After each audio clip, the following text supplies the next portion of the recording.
Hello everyone, welcome on P mathematics. इस video में हम जून 2016 में रियल एनालिसिस से जो क्वेश्चंस आए हैं पार्ट बी के, उनका सॉल्यूशन देखेंगे। अगर आपको सॉल्यूशन समझ आए तो प्लीज़ लाइक शेयर करें एंड सब्सक्राइब भी करें। स्टार्ट करते हैं फर्स्ट क्वेश्चन से। क्वेश्चन में गिवन है limit n tends to infinity 1 minus 1 upon n square की पावर n इक्वल्स। मतलब हमें क्या करना है, इसकी n टेंड्स टू इन्फिनिटी पे वैल्यू फाइंड करनी है और बताना है ये जो लिमिट होगी इसकी वैल्यू क्या होगी। फर्स्ट ऑप्शन है 1, सेकंड e की पावर -1/2, थर्ड e की पावर -2 एंड फोर्थ e की पावर -1। पार्ट बी से क्वेश्चन आए हुए तो एक ही ऑप्शन करेक्ट होगा। देखिए सॉल्यूशन, हमें ये वैल्यू फाइंड करनी है n टेंड्स टू इन्फिनिटी पे। तो यहाँ पे देखो, जब हम n टेंड्स टू इन्फिनिटी रखेंगे तो ये इन्फिनिटी एंड ये इन्फिनिटी, अब ये 1 अपॉन इन्फिनिटी तो जीरो हो गया। मतलब हमारे पास क्या है, 1 minus 1 upon n square. N की जगह इन्फिनिटी रखेंगे तो ये इन्फिनिटी एंड पावर है इन्फिनिटी, तो 1 अपॉन इन्फिनिटी ये वैल्यू तो जीरो। तो वैल्यू क्या बचेगी, 1 की पावर इन्फिनिटी। अब जब भी हमारे पास ऐसा केस हो कि 1 की पावर इन्फिनिटी हो, देन क्या करना है हमें, ई की पावर, इसकी जो लिमिट की वैल्यू होगी वो क्या होगी, ई की power limit n tends to infinity -1 upon n square multiply by n. मतलब कुछ इस तरह से अगर हमारे पास हो 1 प्लस एफ एक्स की पावर जी एक्स, देन इसकी जो लिमिट होती है n टेंड्स टू इन्फिनिटी पे, और अगर ये वैल्यू 1 की पावर इन्फिनिटी बन रही हो तो उस कंडीशन में लिमिट कैसे फाइंड करते हैं, ई की power limit n tends to infinity f x dot g x. ठीक है, तो यहाँ से ये एफ एक्स है -1 अपॉन एन स्क्वायर एंड ये जी एक्स, तो ये है n। तो इन दोनों को मल्टीप्लाई कर देंगे तो ये एक n से एक कैंसिल हो जाएगा और सिर्फ एक n बचेगा। अब जब यहाँ पे n tends to infinity apply करेंगे तो 1 upon infinity zero, then e की पावर जीरो इक्वल टू 1। तो ऑप्शन चेक कर लेते हैं।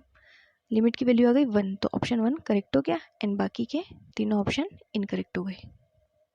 Next question, let f R to R be a monotone function. F क्या है, आर टू आर पे डिफाइन है और मोनोटोनिक फंक्शन है। देन ऑप्शंस है f has no discontinuities, second f has only finitely many discontinuities, third f can have at most countably many discontinuities and fourth f can have uncountably many discontinuities. F हमारे पास है R to R monotone function. ठीक है, F क्या है, एक monotonic function है and हम ये जानते हैं कि जो मोनोटोनिक फंक्शन होता है उसके पास में डिसकंटिन्यूटी जो होती है वो फर्स्ट काइंड की होती है एंड जो set of point of discontinuities of the first kind of real valued function वो क्या होती है, काउंटेबल होती है। मतलब कोई भी अगर फंक्शन हो जो मोनोटोन फंक्शन हो तो मोनोटोनिक फंक्शन के पास ऑलवेज जो डिसकंटिन्यूटीज होती है वो होती है फर्स्ट काइंड की, एंड जो सेट ऑफ पॉइंट्स होते हैं जिसपे फर्स्ट काइंड की डिसकंटिन्यूटी एग्जिस्ट करती है, उस वो जो सेट होता है डिसकंटिन्यूटीज के पॉइंट्स का, वो ऑलवेज काउंटेबल होता है। ठीक है, तो अब इससे हमारे ऑप्शंस को देखिए। फर्स्ट ऑप्शन में गिवन है f is no discontinuities, but f क्या है, मोनोटोन फंक्शन है एंड मोनोटोनिक फंक्शन के पास में ऑलवेज एग्जिस्ट करती है डिसकंटिन्यूटी, किस काइंड की, फर्स्ट काइंड की। तो फर्स्ट ऑप्शन तो इनकरेक्ट हो गया। थर्ड ऑप्शन गिवन है f can have most f can have at most countably many discontinuities, और हमने यही देखा है कि अगर एफ मोनोटोन है एंड उसके पास में फर्स्ट काइंड डिसकंटिन्यूटी है, देन जो उसके सेट ऑफ पॉइंट्स की मतलब डिसकंटिन्यूटीज के जो पॉइंट्स होंगे उनका सेट काउंटेबल होगा। तो यहाँ से काउंटेबली मैनी, तो ये ऑप्शन करेक्ट हो जाएगा एंड फोर्थ में अनकाउंटेबली मैनी, तो ये इनकरेक्ट हो जाएगा एंड सेकंड भी इनकरेक्ट हो गया और फर्स्ट भी इनकरेक्ट हो गया। देन हमारे पास ऑप्शन थर्ड करेक्ट हो गया और बाकी के तीनों इनकरेक्ट हो गए। Next question, consider the function f x y equal to x square upon y square and x y belong करता है इस इंटरवल में, then the derivative of the function at 1 1 along the direction 1 1 is. मतलब ये function है, इसका हमें directional derivative find करना है इस पॉइंट पे एंड डायरेक्शन गिवन है हमें ये 1 1।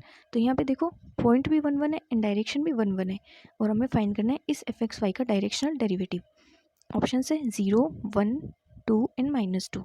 ठीक है, तो देखिए सोल्यूशन। सबसे पहले तो एफ हमें गिवन है x square upon y square and जो डायरेक्शनल डेरिवेटिव होता है वो क्या होता है, gradient of f dot a cap. अब डायरेक्शन डेरिवेटिव हमें किस पॉइंट पे निकालना है, एट 1 1। मतलब ये पॉइंट हम ए कंसिडर करते हैं, हमें इस ए पॉइंट पे डायरेक्शनल डेरिवेटिव निकालना है जिसकी वैल्यू है 1 1 एंड डायरेक्शन क्या है, ये इसे हम बी कंसिडर करते हैं, डायरेक्शन है 1 1। इस पॉइंट पे एंड इस डायरेक्शन में हमें इस फंक्शन का डायरेक्शनल डेरिवेटिव फाइंड करना है। डायरेक्शनल डेरिवेटिव का फॉर्मूला ये होता है, तो सबसे पहले हम ग्रेडियंट ऑफ एफ फाइंड करते हैं। तो ग्रेडियंट ऑफ एफ क्या होगा, ये जो डेल्टा होता है इसे हम ग्रेडियंट जो बोलते हैं, इसकी वैल्यू क्या होती है, i del upon del x plus j del upon del y. यहाँ पे एक्स वाई दो के फॉर्म में ना, तो इसलिए i del upon del x plus j del upon del y. And f क्या है हमारे पास, यहाँ पे एफ आना चाहिए। एफ की वैल्यू हमारे पास x square upon y square. पहले क्या करेंगे, ये इसको इसके साथ में ऑपरेट करवाएंगे। देन यहाँ से एक्स के रेस्पेक्ट में इसका डिफ्रेंशिएशन करेंगे तो क्या जाएगा, वाई स्क्वायर तो as it is and x square का 2x, और आई ये साथ में जाएगा तो क्या जाएगा 2x upon y square and multiply में है आई।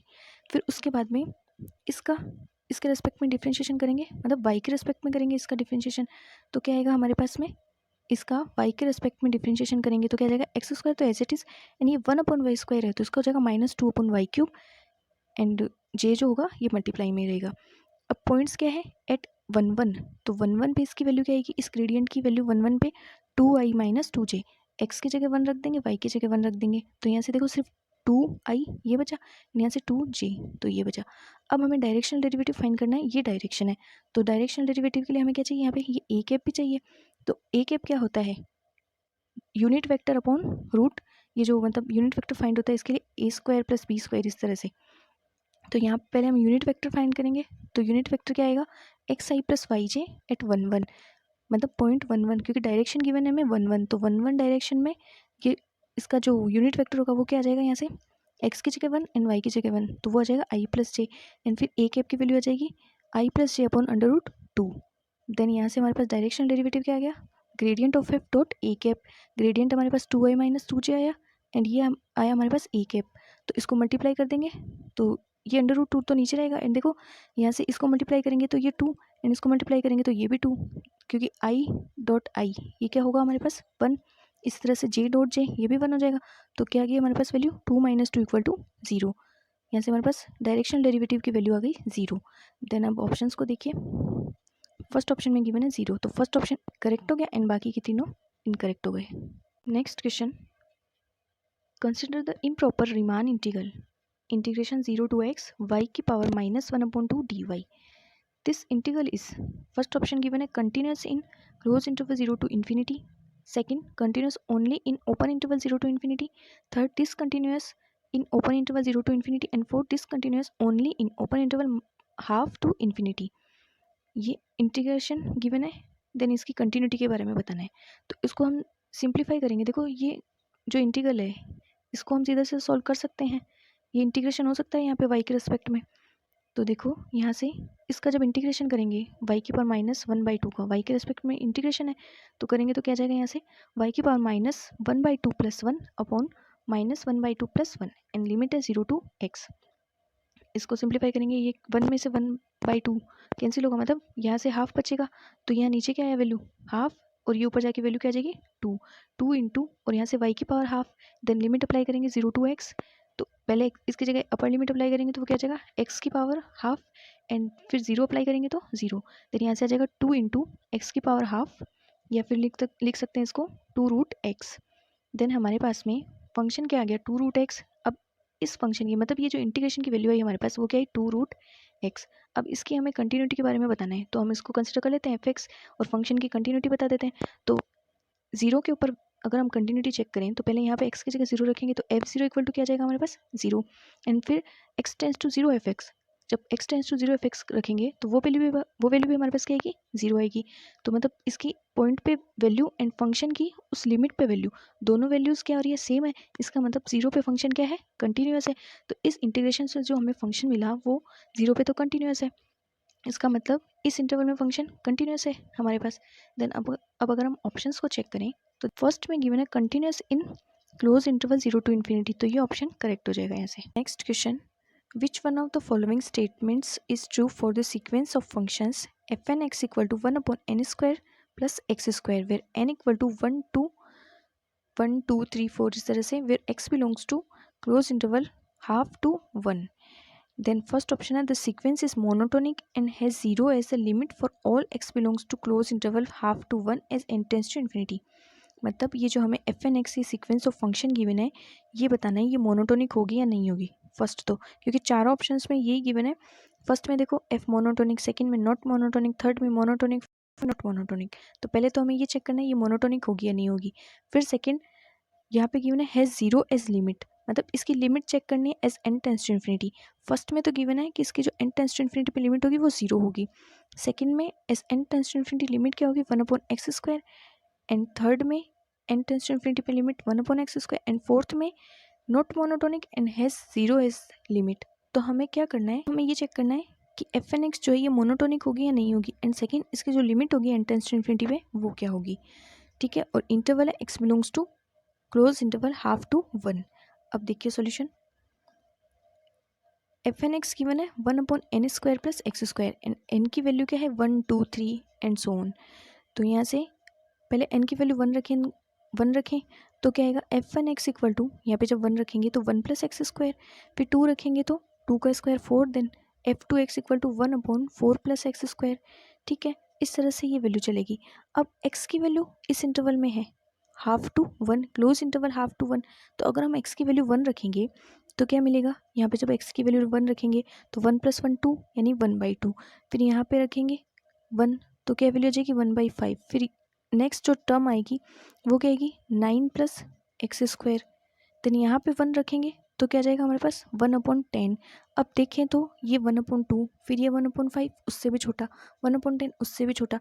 मतलब ये जो f(n)x जो सीक्वेंस मिलेगी ये हमें क्या मिलेगी मोनोटोनिक डिक्रीजिंग इस इंटरवल में, क्योंकि हमें x इक्वल टू 1 पे ये मोनोटोनिक डिक्रीजिंग ही मिल रही है। तो इस इंटरवल में हमें ये सीक्वेंस क्या मिली monotonic decreasing. And limit n tends to infinity, limit n tends to infinity पे इसकी वैल्यू क्या आ जाएगी, ये है 1/n² प्लस x²। तो n की जगह जब हम limit n tends to infinity रखेंगे तो ये 1/∞ बनेगा। अब x की जगह आप कोई भी वैल्यू रखो इस इंटरवल में, लेकिन साथ में है n²। और n की जगह जब इन्फिनिटी रखेंगे तो ये 1/∞, एंड 1/∞ क्या होता है 0 होता है। तो n टेंस टू इन्फिनिटी पे लिमिट मिलेगी 0। अब ऑप्शंस देखिए, एक तो हमारे पास क्या आया सीक्वेंस मोनोटोनिक है, तो जो जहाँ भी ऑप्शन में नॉट मोनोटोनिक है वो ऑप्शन पहले इनकरेक्ट। जैसे सेकंड में नॉट मोनोटोनिक, फोर्थ में नॉट मोनोटोनिक, ये ऑप्शन तो डिस्कार्ड हो गए। फिर हमें लिमिट क्या मिली 0। फर्स्ट में गिवन है 0 as limit as n tends to infinity, ये ऑप्शन करेक्ट हो गया। एंड थर्ड में गिवन है n टेंस टू इन्फिनिटी पे f(x) 1/x² है, तो ये भी इनकरेक्ट हो गया। और वैसे भी पार्ट बी से क्वेश्चन है तो फर्स्ट ऑप्शन करेक्ट हो गया एंड बाकी के तीनों इनकरेक्ट हो गए। Next question, consider the interval open interval -1 to 1 and a sequence alpha n where n equal to 1 to infinity of elements in it। मतलब एक सीक्वेंस है अल्फा n जिसके जो एलिमेंट्स है वो इस इंटरवल में बिलोंग करते हैं। देन लिमिट पॉइंट बताना है अल्फा n का क्या होगा। फर्स्ट में तो है लिमिट पॉइंट जो है वो इस इंटरवल में बिलोंग करेंगे, ओपन इंटरवल -1 to +1। सेकेंड में क्लोज इंटरवल -1 to +1 इस इंटरवल में होंगे। And third the limit point of alpha n can only be in, मतलब जो लिमिट पॉइंट होंगे अल्फा n के वो सिर्फ इस सेट में ही होंगे, या तो -1 या 0 या +1 इनमें से ही होंगे। एंड फोर्थ में गिवन है कि इस सेट में से लिमिट पॉइंट होंगे ही नहीं अल्फा n के। तो अब चेक कर लेते हैं हम, अगर हम अल्फा n लें 1 - 1/n, तो 1 - 1/n अगर हम लेंगे तो यहाँ पे n की कोई भी वैल्यू रखेंगे तो पॉइंट्स इस इंटरवल में बिलोंग करेंगे। तो हमने इस तरह से एक सीक्वेंस कंसिडर करी। अब जब limit n tends to infinity apply करेंगे तो ये 1/∞ क्या हो गया, तो 0, तो वैल्यू क्या बचेगी सिर्फ 1। तो इस अल्फा n के लिए तो हमारे पास लिमिट पॉइंट 1 आ गया। फिर अगर हम अल्फा n इस तरह से कंसिडर करें 1/n-1, देन अगर यहाँ पे limit n tends to infinity apply करेंगे तो ये वैल्यू 0, देन लिमिट पॉइंट क्या आ जाएगा हमारे पास -1। तो यहाँ से तो हमारे पास लिमिट पॉइंट आ गए ना, मतलब क्लोज इंटरवल -1 to +1 इसमें भी लिमिट पॉइंट बिलोंग करेंगे। तो अब अगर ऑप्शंस को देखें तो फर्स्ट ऑप्शन में है सिर्फ इसी इंटरवल में, ओपन इंटरवल में ही बिलोंग करेंगे, तो ये ऑप्शन इनकरेक्ट हो गया। सेकंड में गिवन है इस इंटरवल में बिलोंग करेंगे, तो ये ऑप्शन करेक्ट हो गया क्योंकि हमारे लिमिट पॉइंट इस इंटरवल में बिलोंग करते हैं। दोनों हमारे पास लिमिट पॉइंट क्या है -1 एंड +1, तो वो इस जो इंटरवल है इस इंटरवल में दोनों लिमिट पॉइंट बिलोंग करेंगे। इन पार्ट बी से क्वेश्चन आए हैं तो बाकी के इनकरेक्ट हो गए एंड सेकंड ऑप्शन करेक्ट हो गया।